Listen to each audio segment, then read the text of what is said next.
Luc, chapitre 24. Le dimanche, elles se rendirent au tombeau de grand matin avec quelques autres en apportant les aromates qu'elles avaient préparés. Elles découvrirent que la pierre avait été roulée de devant le tombeau. Elles entrèrent, mais elles ne trouvèrent pas le corps du Seigneur Jésus. Comme elles ne savaient que penser de cela, voici que deux hommes leur apparurent, habillés de vêtements resplendissants. Saisies de frayeur, elles tenaient le visage baissé vers le sol. Les hommes leur dirent: « Pourquoi cherchez-vous parmi les morts celui qui est vivant? Il n'est pas ici, mais il est ressuscité. Souvenez-vous de ce qu'il vous a dit, lorsqu'il était encore en Galilée. Il faut que le Fils de l'homme soit livré entre les mains des pécheurs, qu'il soit crucifié et qu'il ressuscite le troisième jour. » Elles se souvinrent alors des paroles de Jésus. À leur retour du tombeau, elles annoncèrent tout cela aux 11 et à tous les autres. Celles qui racontèrent cela aux apôtres étaient Marie de Magdala, Jeanne, Marie la mère de Jacques et les autres femmes qui étaient avec elles, mais ils prirent leur discours pour des absurdités, ils ne crurent pas ces femmes. Cependant, Pierre se leva et courut au tombeau. Il se baissa et ne vit que les bandelettes qui étaient par terre. Puis il s'en alla chez lui, tout étonné de ce qui était arrivé. Ce même jour, 2 disciples se rendaient à un village appelé Emmaüs, éloigné de Jérusalem d'une 12aine de kilomètres. Ils discutaient ensemble de tout ce qui s'était passé.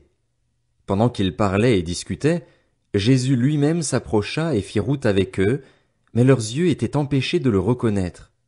Il leur dit: « De quoi parlez-vous en marchant, pour avoir l'air si triste? » L'un d'eux, un dénommé Cléopas, lui répondit: « Es-tu le seul en séjour à Jérusalem qui ne sache pas ce qui y est arrivé ces jours-ci? » Quoi? Leur dit-il. Ils lui répondirent: « Ce qui est arrivé à Jésus de Nazareth, qui était un prophète puissant en actes et en paroles devant Dieu et devant tout le peuple, et comment les chefs des prêtres et nos magistrats l'ont fait arrêter pour qu'il soit condamné à mort et l'ont crucifié.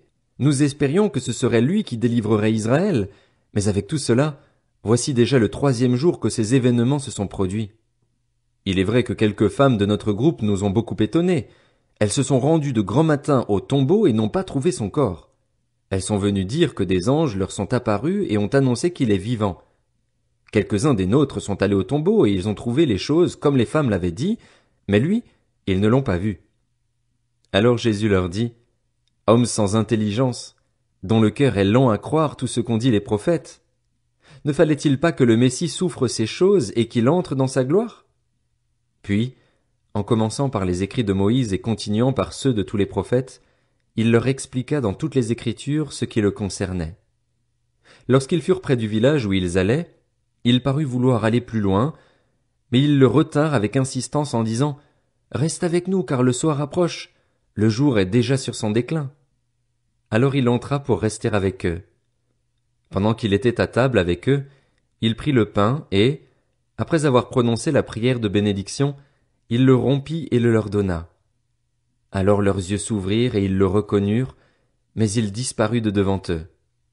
Ils se dirent l'un à l'autre: « Notre cœur ne brûlait-il pas en nous lorsqu'il nous parlait en chemin et nous expliquait les Écritures? » Ils se levèrent à ce moment même et retournèrent à Jérusalem, où ils trouvèrent les 11 et les autres qui étaient rassemblés et qui leur dirent: « Le Seigneur est réellement ressuscité et il est apparu à Simon. » Alors les 2 disciples racontèrent ce qui leur était arrivé en chemin et comment ils l'avaient reconnu au moment où il rompait le pain. Ils parlaient encore quand Jésus lui-même se présenta au milieu d'eux et leur dit: « Que la paix soit avec vous. » Saisis de frayeur et d'épouvante, ils croyaient voir un esprit, mais il leur dit: « Pourquoi êtes-vous troublés et pourquoi de pareilles pensées surgissent-elles dans votre cœur? Regardez mes mains et mes pieds, c'est bien moi. Touchez-moi et regardez.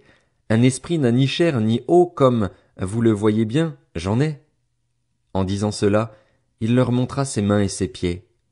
Cependant, dans leur joie, ils ne croyaient pas encore et ils étaient dans l'étonnement. Alors il leur dit: « Avez-vous ici quelque chose à manger? » Ils lui présentèrent un morceau de poisson grillé et un rayon de miel. Il en prit et mangea devant eux. Puis il leur dit: « C'est ce que je vous disais lorsque j'étais encore avec vous. Il fallait que s'accomplisse tout ce qui est écrit à mon sujet dans la loi de Moïse, dans les prophètes et dans les psaumes. » Alors il leur ouvrit l'intelligence afin qu'ils comprennent les Écritures, et il leur dit: « Ainsi, il était écrit, et il fallait que cela arrive, que le Messie souffrirait et qu'il ressusciterait le troisième jour, et que la repentance et le pardon des péchés seraient prêchés en son nom à toutes les nations, à commencer par Jérusalem. Vous êtes témoins de ces choses. Et voici que j'enverrai sur vous ce que mon Père a promis. Quant à vous, restez dans la ville de Jérusalem jusqu'à ce que vous soyez revêtus de la puissance d'en haut. Il les conduisit jusque vers Béthanie, puis il leva les mains et les bénit. Pendant qu'il les bénissait, il les quitta et fut enlevé au ciel. Quant à eux, après l'avoir adoré, ils retournèrent à Jérusalem remplis d'une grande joie. Ils étaient constamment dans le temple, louant et bénissant Dieu.